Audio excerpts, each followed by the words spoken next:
എന്താണ് ഉപദേശിച്ചത് പ്രപഞ്ചത്തെ സംബന്ധിച്ച്, ജീവികളെ സംബന്ധിച്ച്?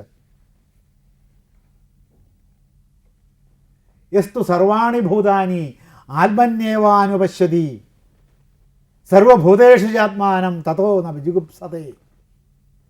ഒരു ദർശനം രൂപപ്പെട്ടു വന്നപ്പോൾ തന്നെ ഇതങ്ങ് പറഞ്ഞു കളഞ്ഞു. യസ്തു സർവാണി ഭൂതാനി ആത്മന്യേവാനുപശ്യതി സർവഭൂതേഷു ചാത്മാനം തതോ ന വിജുഗുപ്സതേ. ഈ കാണായ ഭൂതജാലങ്ങളെല്ലാം ആത്മന്യേവാനുപശ്യതി, സ്വന്തം ആത്മാവിൽ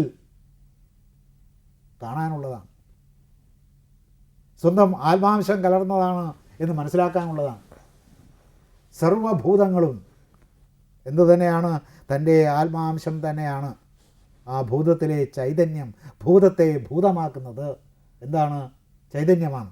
ആ ചൈതന്യം, നിൻ്റെ ആത്മാവിലെ ചൈതന്യം തന്നെയാണ് സർവ ജീവികളിലും സ്ഥിതി ചെയ്യുന്നത്. ഇതപ്പോൾ പറഞ്ഞു, ഇത് നമ്മുടെ സംസ്കാരത്തിൻ്റെ ആദിമമായ പ്രഭാതത്തിൽ തന്നെ പറഞ്ഞു കളഞ്ഞു ഋഷി. ഏത് ഋഷിയാണ്? ഈശാവാസ്യോപനിഷത്തിലെ ഋഷി. ഈശാവാസ്യോപനിഷത്തിലെ മന്ത്രമാണിത്. യസ്തു സർവാണി ഭൂതാനി ആത്മന്യേവാനുപശ്യതി സർവഭൂതേഷു ചാത്മാനം. ഈ സർവ്വജീവജാലങ്ങളിലും നിൻ്റെ ആത്മാവിനെയും കാണണം. തതോ ന വിജുഗുപ്സതി. അങ്ങനെ കാണുന്നവൻ ഒന്നിനെയും ജുഗുപ്സിക്കുകയില്ല, വെച്ചാൽ നിന്ദിക്കുകയില്ല, കൊല്ലുകയില്ല, ഹിംസിക്കുകയില്ല, അന്യവസ്തുവാണ് എന്ന് കരുതുകയില്ല. ഒരു മഹാമന്ത്രമാണ്. ഇതിൽ ഭാരതത്തിൻ്റെ ആത്മാവ് മുഴുവനും തുടിച്ചു നിൽക്കുന്നു. ഇത് ആ കാലത്തോ ഈ കാലത്തോ ലോകത്തിലെവിടെയും പറഞ്ഞിട്ടില്ല എന്നതാണ് അതിലെ അത്ഭുതകരമായ സംഗതി. ഇവിടെ പറഞ്ഞിട്ടുണ്ട്. ഈശാവാസ്യം ഉപനിഷത്തുകളിൽ വെച്ച് ഏറ്റവും പ്രാചീനമായ ഉപനിഷത്താണ്. ആ പ്രാചീനമായ ഉപനിഷത്തിലെ ഈ ഈശാവാസ്യമിതം സർവം എന്ന് തുടങ്ങുന്ന മന്ത്രം കഴിഞ്ഞ് ഇങ്ങോട്ട് 6-7 മന്ത്രങ്ങൾ കഴിഞ്ഞ് വരുമ്പോൾ വരുന്ന മന്ത്രമാണിത്. യസ്തു സർവാണി ഭൂതാനി. ഏതെല്ലാം തരത്തിലുള്ള ഭൂതങ്ങളുണ്ടോ ലോകത്തിൽ അവയൊക്കെയും ആത്മന്യേവാനുപശ്യതി. നിങ്ങളുടെ ആത്മാവിനെ പോലെ തന്നെ കാണണം, നിങ്ങളെപ്പോലെ തന്നെ കാണണം. രണ്ടർത്ഥമുണ്ട് അവിടെ. ആത്മാവെന്നും സ്വയമെന്നും അർത്ഥമുണ്ട്. നിങ്ങളെപ്പോലെ തന്നെ കാണണം. സർവഭൂതേഷു, എല്ലാ ജീവജാലങ്ങളിലും ചാത്മാനം, നിങ്ങളുടെ ആത്മാവിനെയും കാണണം. എന്നുവെച്ചാൽ ഒരു താതാത്മ്യമാണ്. ഈ പുല്ല് മുതൽ ആൽമരം വരെയും, സാധാരണ തിമി മുതൽ തിമിംഗലം വരെയും, വെറും അമീബ മുതൽ ആന വരെയുമുള്ള സർവ്വഭൂതജാലങ്ങളിലും നിൻ്റെ ആത്മാവിനെ കാണണം. ഈ ഭൂതജാലങ്ങളിലെല്ലാം നിൻ്റെ ആത്മാവിരിക്കുന്നു.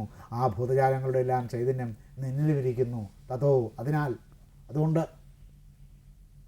നവിജുഗുപ്സതേ, ഒന്നിനെയും നിന്ദിക്കുകയോ ഒന്നിനെയും അന്യമാണെന്ന് കരുതുകയോ ഒന്നിനെയും ഹിംസിക്കുകയോ ചെയ്യാൻ പാടില്ല. ഈ പ്രകൃതി ധ്വംസനത്തിൻ്റെ ബീജം പാശ്ചാത്യ ദർശനത്തിൽ, പ്രത്യേകിച്ചും ഈ യഹോവയുടെ വാക്കുകളിൽ അടങ്ങിയിരിക്കുന്നു എന്ന് മാഷ് പറഞ്ഞു. പക്ഷേ ഈ പരിസ്ഥിതി പ്രസ്ഥാനങ്ങളും പരിസ്ഥിതിവാദവും കൂടുതൽ പ്രചാരവും പ്രാമാണ്യവും ഒക്കെ ഉള്ളത് ഇന്ന് പാശ്ചാത്യ ലോകത്തല്ലേ? അതെ, അവിടെയാണ് അതിൻ്റെ ആവശ്യം ഏറ്റവും കൂടുതൽ വന്നത്. അതിനെതിരെ ചിന്തിക്കാൻ തുടങ്ങി. ഇവിടെ അതിൻ്റെ ആവശ്യമില്ലേ? ഇവിടെ എന്നും ഈ പ്രകൃതി വസ്തുക്കളെ, സസ്യങ്ങളെ, ജന്തുക്കളെ ഒക്കെ ഈശ്വര സമാനമായി കരുതി പരിപാലിച്ചു പോരുകയായിരുന്നു. നിവൃത്തിയില്ലാതെ വരുമ്പോൾ അതിൽ നിന്ന് ഒന്നിനെ പിടിച്ച് തിന്നുമെന്ന് മാത്രമേ ഉള്ളൂ.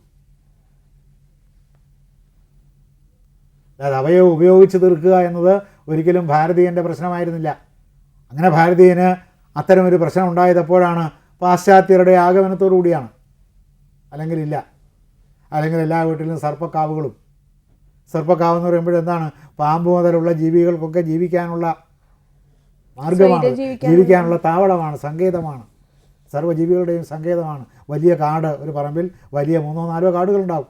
പക്ഷേ ഇന്നത്തെ ഭാരതീയൻ സർപ്പക്കാവുകൾ സംരക്ഷിക്കപ്പെടേണ്ടതാണ്, അല്ലെങ്കിൽ കുളങ്ങൾ സംരക്ഷിക്കപ്പെടേണ്ടതാണ്, കാവുകൾ സംരക്ഷിക്കപ്പെടേണ്ടതാണെന്ന് പഠിക്കുന്നതും അവനെ പഠിപ്പിക്കുന്നതും പാശ്ചാത്യനല്ലേ? അവർക്കതവിടെ പ്രശ്നമായപ്പോൾ അത് പഠിപ്പിക്കുകയും പ്രചരിപ്പിക്കുകയും ചെയ്യുക എന്നുള്ളത് അവർക്ക് ആവശ്യമായി വന്നപ്പോൾ അവരത് പഠിപ്പിക്കുകയും പ്രചരിക്കുകയും ചെയ്യുന്നതിൻ്റെ ഭാഗമായിട്ട് അവിടെ പറയുന്നതെല്ലാം അനുകരിച്ച് ഇവിടെ കൊണ്ട് എന്നുള്ളതാണ് ഇവിടുത്തെ ബുദ്ധിജീവികളുടെയും മറ്റ് പ്രബുദ്ധരാണ് എന്ന് ഭാവിക്കുന്ന ആളുകളുടെയും രീതി. അല്ലാതെ അത് അവർ കണ്ടുപിടിച്ച് പഠിപ്പിച്ചു എന്നല്ല, അവരറിഞ്ഞത് അടുത്ത കാലത്താണെന്ന് മാത്രമേ ഉള്ളൂ.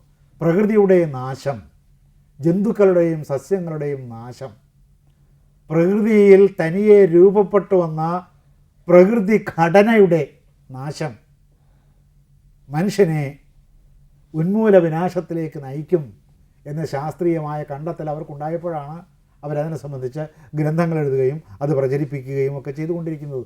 അതിൻ്റെ ഭാഗമായി ഇവിടെയും അത് ഒന്നും അത്രയേ ഉള്ളൂ. അല്ല, ഇവിടെ ഉയർന്നു വരുന്ന സംശയം, ഭാരതം അല്ലെങ്കിൽ ഭാരതീയത പാശ്ചാത്യ ലോകത്തെ സ്വാധീനിക്കുന്നു പരിസ്ഥിതിയുടെ കാര്യത്തിൽ, പരിസ്ഥിതി സംരക്ഷണത്തിൻ്റെ കാര്യത്തിൽ, അതോ പാശ്ചാത്യ ലോകം ഭാരതത്തിൽ നിന്ന് മനസ്സിലാക്കിയിട്ടാണ് അവരിതിങ്ങോട്ടിപ്പോൾ എഴുതി പ്രചരിപ്പിച്ചുകൊണ്ടിരിക്കുന്നത്.